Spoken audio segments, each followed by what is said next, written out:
Namaskar. Gul zagandit. Kaz ki yetişe kayit participants imdan kashur asan samjha. So isliye I will make it convenient to speak in Hindi, English as convenient to everyone because for them also I can see Professor Rajneesh ji already on the stage. We also have General Sahab on the stage, Akhund Sahab and the other dignitaries, people in the hall. And today invited to speak on this occasion, Acharya Abhinav Gupta Jayanti celebrations. My introduction to Acharya Abhinav Gupta is just a decade old. I think as long as I was in Kashmir, we never had an idea about Acharya Abhinav Gupta. Neither we had an idea, neither we had ever interacted with our parents about Acharya Abhinav Gupta. And until my working in the corporate world, traveling all over the countries, wherever my organization wanted me to go, we had a lot of exposure, but बहुत सारा exposure हमें मिला था in developing various leadership development frameworks. मेरा basic focus होता था leadership development.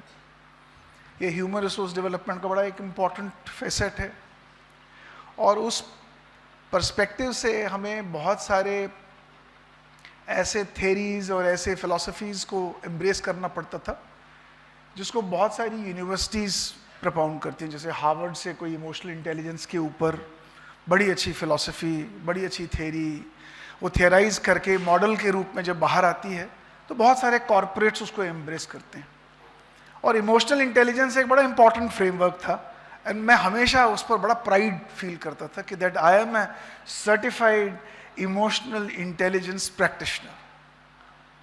और उस प्रैक्टिस को करते करते I had the opportunity of travelling to many countries and getting certified on many psychometric models. और मुझे बड़ा गर्व होता था कि देखो कितनी इंपॉर्टेंट इंसाइट्स हमें वेस्टर्न एजुकेशन से मिलती हैं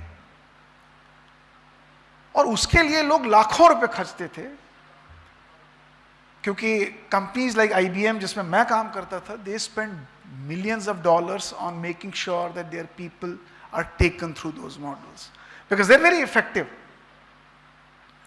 लेकिन 2011-12 में क्या हुआ, my father came to Delhi. वो जम्मू में रहते थे. He was very defiant of not coming to and live with the children. Jammu उस वायन पेरेंटन आसान they didn't want to go to Delhi.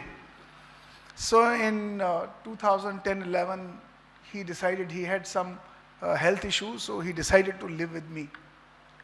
And it is then that I started interacting with my father more frequently.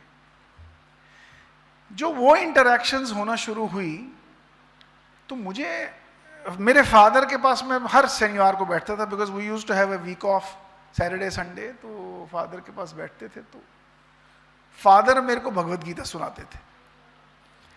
तो भगवत गीता हमें बचपन में भी पढ़ाते थे लेकिन कभी हमने ध्यान दिया नहीं था भगवत गीता की ओर. लेकिन जो 10-11 में फादर के पास बैठते थे और वो पढ़ते थे मैं सुनता था. तो मैं कहीं ना कहीं भगवत गीता से जो वो पढ़ा के उसका जो उच्चारण करने के साथ साथ उसका भावार्थ भी सुनाते थे, मेरे माइंड में बैक ऑफ द माइंड में जो लीडरशिप डेवलपमेंट के कॉन्सेप्ट्स हमने पढ़े थे, डैनियल गोलमैन का पढ़ा था, शेफर्ड का पढ़ा था, नॉल का पढ़ा था, मैं सोचता था यार ये तो उससे भी बड़ी आगे की कहानी मेरे फादर साहब सुनाते थे.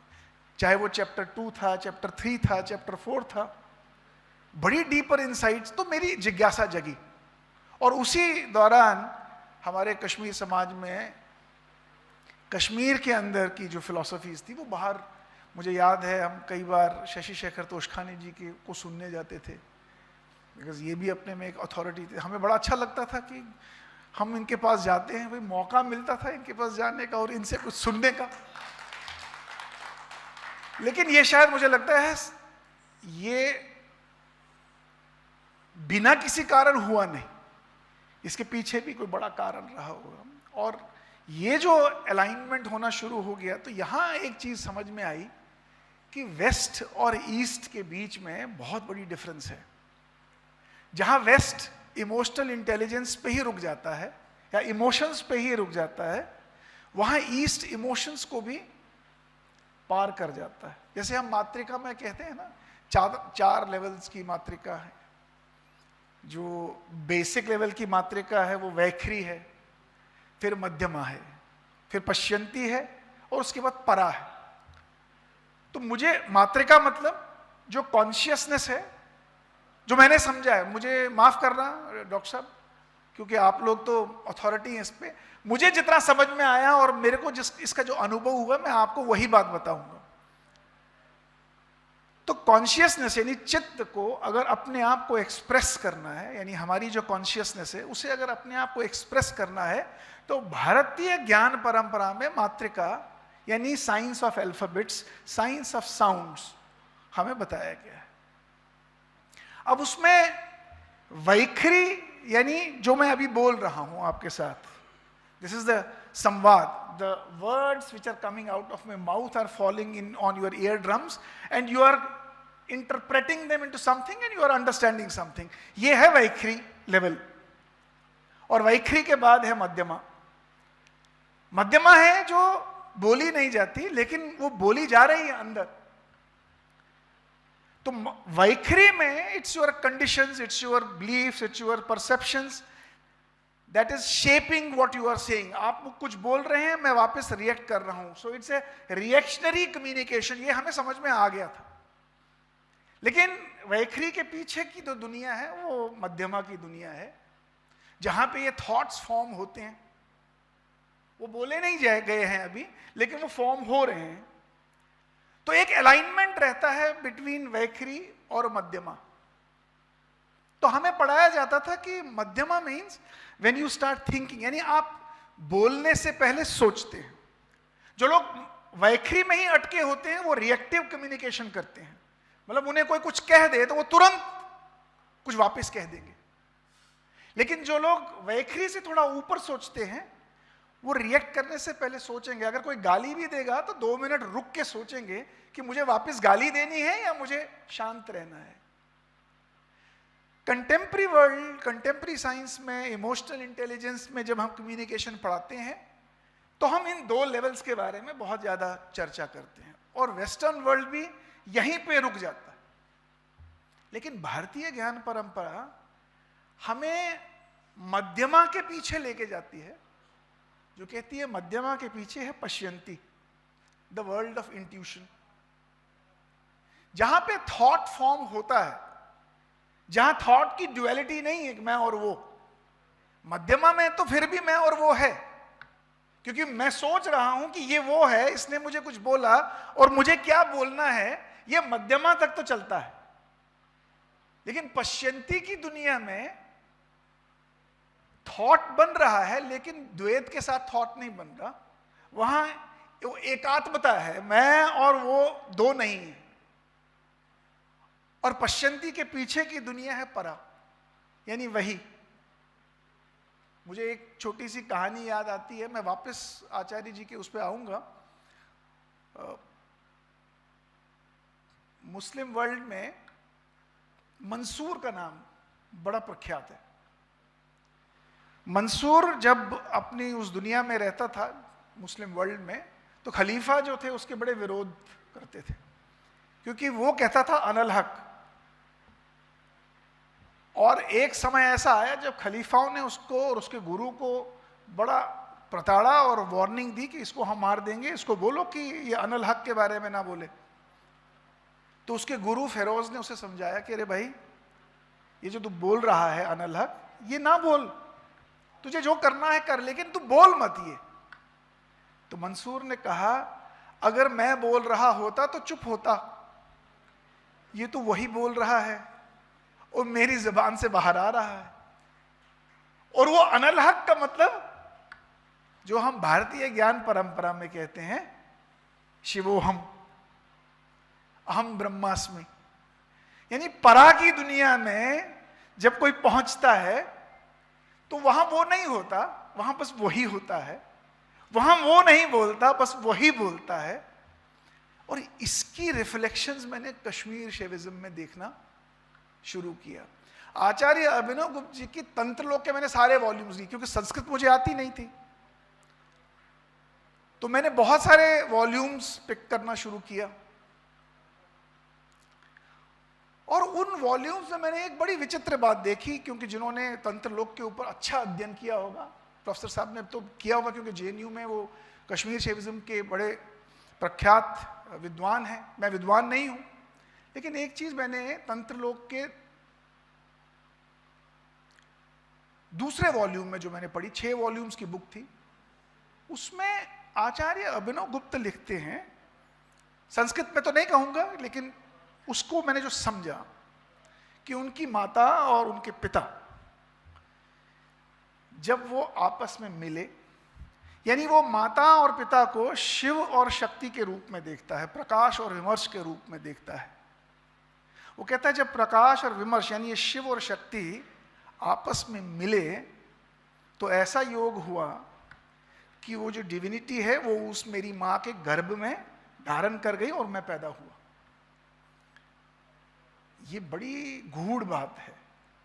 हमारे यहाँ शादी दुनिया भर में कॉन्ट्रैक्ट होता होगा, लेकिन हमारी इस सभ्यता में कॉन्ट्रैक्ट नहीं था। ये हम उष्ण कर्म पोष पूजा, मैं कभी सोचता था कि ये क्यों करते हैं, क्योंकि हम बड़े ही सिंबॉलिक है, लेकिन इसके पीछे बड़े रहस्य हैं कि शिव और शक्ति का मिलन, यानी जब मिलन के समय पे भी वो उस मिलन को एक दिव्य मिलन मानते हैं, और जब वो पहली रात का संगम भी होता होगा तो वो भी दिव्य संगम होता होगा, क्योंकि वो आवाहन करते हैं उन डिवाइन पावर्स को कि आएं और इस माता के गर्भ में अपने आप को धारण करें, ताकि जो पैदा भी हो वो भी वही शिव तत्व के साथ पैदा हो जो डिवाइन हो।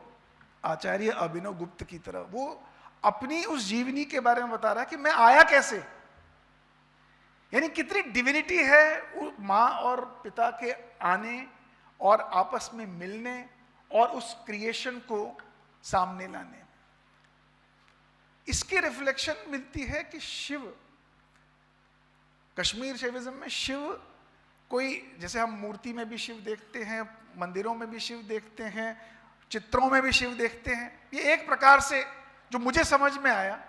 लेकिन जो आचार्य अभिनव गुप्त और हमारे शैव दर्शन, भारत के कश्मीर के शैव दर्शन में मेरे को समझ में आया, शिव एक कॉन्शियसनेस के रूप में है, एक अति सूक्ष्म, यानी मैं जो बोल रहा हूं ये भी शिव है, आप जो सुन रहे हैं वो भी शिव है, आप जो देख रहे हैं, देखना भी शिव है, आप जो महसूस कर रहे हैं ये भी शिव है। शिव है क्या?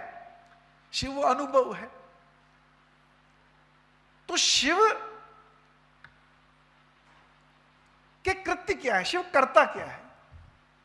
यानी अगर हम सब शिव हैं, क्योंकि मैं भी शिव हूं, आप भी शिव हैं, लेकिन हमें दिखता है नहीं, तो ये भी एक प्रश्न खड़ा होता है लोगों, अरे भाई ये तो कन्हैया लाल जी हैं, आप तो राज नेहरू हैं, आप और मैं दोनों अलग हैं, फिर आप कैसे शिव हुए और मैं कैसे शिव हुआ? ये द्वैत का प्रश्न भी खड़ा होता है। फिर ये भी प्रश्न खड़ा होता है, अगर हम शिव हैं तो हम कर क्या रहे हैं, हमें करना क्या है? तो जो मुझे समझ में आया, शिव के कुछ कृत्य हैं। जो ये यूनिवर्स है, ये सारी यूनिवर्स की क्रिएशन शिव है, क्रिएशन अपने में ही शिव है। तो शिव के कृत्य क्या है? तो शिव क्रिएट करता है, शिव सस्टेन करता है, शिव ट्रांसफॉर्म करता है, शिव हाइड करता है और शिव अनुग्रह करता है। यानी शिव के ये 5 कृत्य हैं, और ये 5 कृत्य शिव यानी वो अल्टीमेट कॉन्शियसनेस केवल वो नहीं करती, मैं भी करता हूं, क्योंकि मैं भी तो शिव का ही एक तत्व हूं। कश्मीर शैव दर्शन में जो आचार्य अभिनव गुप्त के तंत्रलोक में भी हमें पढ़ने को मिलता है, 36 तत्वों से ये पूरा ब्रह्मांड मल्टी ब्रह्मांड जो भी आप कहना चाहें, जो कुछ भी हमें दिखता है 36 तत्वों से बना। अब उस तत्व में जब वो प्योरेस्ट फॉर्म ऑफ तत्व से इम्प्योरेस्ट फॉर्म ऑफ तत्व में, यानी जब शिव उस कृत्य से लोवेस्ट फॉर्म में आते हैं, तो creation of human beings, creation of this material world हो जाती है। और जो ये क्रिएशन इस मटेरियल वर्ल्ड में हो जाती है, उस क्रिएशन में हमें दो लोग दिखते हैं। हमें मैं और वो, मैं और ये कंप्यूटर, ये लैपटॉप, ये टेबल, ये मोबाइल, ये गाड़ी, ये मकान, ये दिखना शुरू हो जाता है। तो ये जो द्वैत हम लोगों को दिखना शुरू हो जाता है, ये उसी कृत्य का एक भाग है। तो शैव दर्शन में जैसे जैसे एक व्यक्ति अपने आप को, जैसे हम अभी बात जिसके बारे में मैंने बात की कि वैखरी से जब वो अपने परा की दुनिया की ओर चलना शुरू हो जाता है, तो उसके बीच में ये जो ड्युअलिटीज का भाव है, ये भी अपने आप खत्म होना शुरू हो जाता है। और इसका एक जीता जागता उदाहरण पहला जो प्रतिविज्ञा है हमारे कश्मीर शैव दर्शन में, जो बड़ी सबसे अच्छी पुस्तक मुझे लगी। एक तो स्पंद शास्त्र है, लेकिन जिस पर मैंने बहुत जहां जहां से मुझे जो मटेरियल मिलता था पढ़ा, वो थी प्रतिविज्ञा। उसमें प्रतिविज्ञा हृदयम, और सबसे पहला श्लोक, सबसे आनंद वाला श्लोक, चित्ती स्वतंत्र विश्व सिद्धि हेतु, यानी चित्ती जो ये चित्त है, ये स्वतंत्र है विश्व सिद्धि हेतु। अब ये विश्व सिद्धि क्या है, जो मुझे समझ में आया कि विश्व सिद्धि जो मैंने ये पंचकृत्य बताए, क्रिएट करना, सस्टेन करना, ट्रांसफॉर्म करना, हाइड करना और अनुग्रह करना, यानी दिख जाना। अनुग्रह का मतलब जब मुझे इस बात का आभास होता है कि मैं कौन हूं, ये पंचकृत्य, यही पंचकृत्य शिव के हैं, लेकिन चित्ती स्वतंत्र है। वो जब तक चित्ती की वो स्वतंत्रता एक व्यक्ति पा नहीं जाएगा। अब स्वतंत्रता का मतलब क्या, जो मुझे समझ में आया, हमने कहा चित्ती स्वतंत्र विश्व सिद्धि हेतु, यानी चित्ती स्वतंत्र है और विश्व सिद्धि के लिए। विश्व सिद्धि मतलब क्रिएशन एंड रिफॉर्मेशन। तो स्वतंत्रता है क्या? स्वतंत्रता है वो फ्रीडम। कौन सी फ्रीडम? जिसमें मैं और वो एक हो जाते हैं, मैं वही बन जाता हूं। लेकिन मैं वो बन कैसे सकता हूं? क्योंकि मेरी जो अटैचमेंट्स हैं, हम कभी कभी कहते हैं फ्रीडम तो मैं एक्सरसाइज करता हूं, मैं अपने मन से उठता हूं, अपने मन से जाता हूं। लेकिन कभी कभी अगर आप ध्यान दें, एक साइलेंस में अपने आप को ऑब्जर्व करेंगे, हमारी अपनी फ्रीडम भी कहीं ना कहीं किसी कंडीशन के साथ अटैच होती है। चाहे मैं कोई चीज करूं या चाहे मैं कोई चीज ना करूं, उस करने और नहीं करने के पीछे भी एक कंडीशन होती है। तो स्वतंत्रता, वो स्वतंत्रता के बात वो करता है जहां पे कोई भी कंडीशन। फादर मेरे कहते थे, बिफोर आई कंक्लूड, मैं उस फादर बना कि यासच गोबरा तलवार से दारी पर्ट शमशेदारी means to walk on the razor edge. मुझे समझ में नहीं आता था मेरे फादर कहना क्या चाहते थे। वो ही पास्ट अवे, बट वो हमेशा मुझे कहते थे, जब उन्होंने देखा कि he has started exploring this, so उसमें हमेशा मनन या चीज तलवार दायरे पेट पकड़।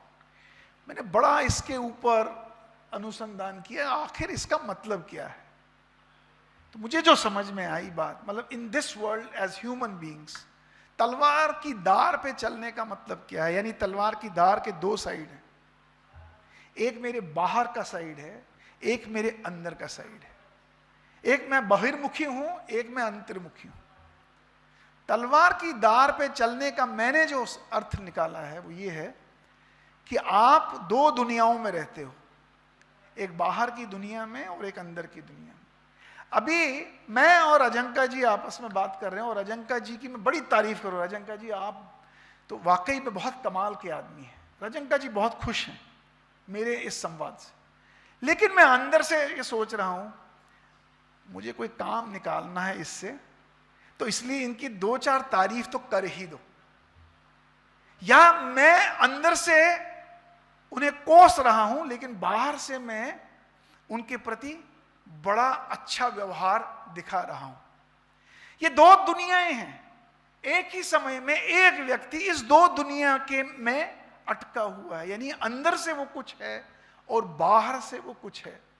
तलवार की धार का मतलब यह है कि जिस समय आदमी इन दोनों दुनियाओं की भेद को पाट दे, जो वो अंदर है वही वो बाहर है, तो उसने तलवार की धार पर चलना सीख लिया। ये कितना कठिन है। हम पूरी जिंदगी डुप्लिसिटी और मैनिपुलेशन में जीते हैं। हम बाहर की दुनिया में अपने आप को बड़ा इंप्रेसिव प्रेजेंट करते हैं, ये मान के चलते हैं कि लोग आपको कितना अच्छा समझते हैं, लेकिन अंदर की दुनिया में हमें अपनी वैल्यू पता होती है। साइकोलॉजी में हम उसे कहते हैं सेल्फ इमेज, और एक होती है सोशल इमेज, यानी सोसाइटी मुझे कैसे देखती है और मैं अपने आप को कैसे देखता हूं। अगर इन दोनों में कोई गैप है तो आप जीवन में कभी सफल नहीं हो सकते। एक, आप जीवन में कभी शिव को प्राप्त, उस शिवत्व को प्राप्त नहीं कर सकते, क्योंकि शिव स्वतंत्र है और स्वतंत्रता में कोई कंडीशन नहीं हो सकती। स्वतंत्रता में आप फ्री हो, आप किसी के बीच में भेद नहीं कर सकते। आपका कोई परसेप्शन किसी चीज में भेद क्रिएट कर ही नहीं सकता।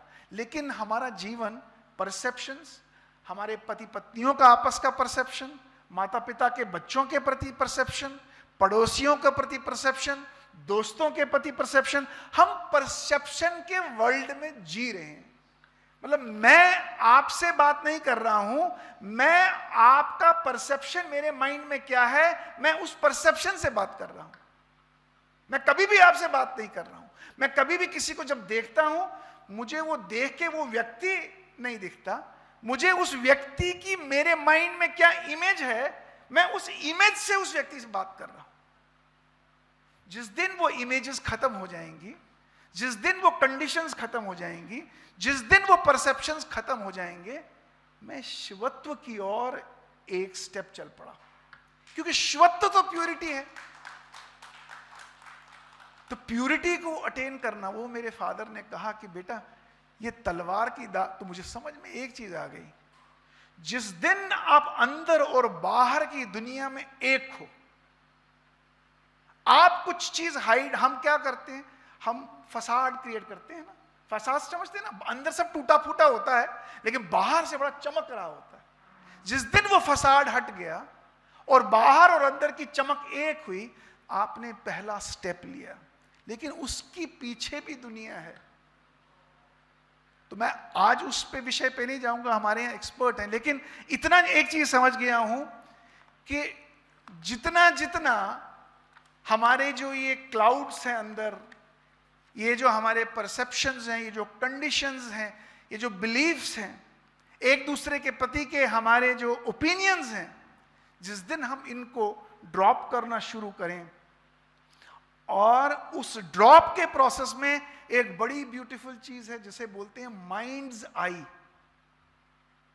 माइंड्स आई। हम छोटे बच्चे जब थे क्लास में, तो क्लास में मॉनिटर होता था। वो मॉनिटर क्या करता था, टीचर नहीं होती थी तो मॉनिटर क्लास में रहता था। मॉनिटर को देख के सारे बच्चे चुप रहते थे, क्योंकि मॉनिटर शिकायत कर सकता था। इसलिए क्लास मैनेजमेंट में मॉनिटर का बहुत बड़ा रोल था। हमारा माइंड, इसके अंदर भी एक माइंड्स आई है जो मॉनिटर का काम करती है। जिस दिन आप उस रास्ते पे चले और आपकी माइंड की आई एक मॉनिटर के रूप में खड़ी हुई और वो आपको देखती रहेगी, ऑब्जर्व करती रहेगी, आप देखेंगे आपके व्यवहारों में भी परिवर्तन आना शुरू होगा। लेकिन समस्या कहाँ आती है कि हम जो करते हैं कोई हमें देख नहीं रहा होता। वो माइंड आई को जन्म देना, ये भी एक बहुत इंपॉर्टेंट एस्पेक्ट है हमारी उस राह पर चलने का। तो आज के लिए इतना ही। आपको इस कार्यक्रम की बहुत बहुत शुभकामनाएं, और इस कार्यक्रम को चलाते रहें, और जो हमारी सनातन संस्कृति है और कश्मीर की जो लॉस्ट ग्लोरी है उसके प्रति हम जागरूक रहें, यही मेरी अपेक्षा है। बहुत बहुत धन्यवाद।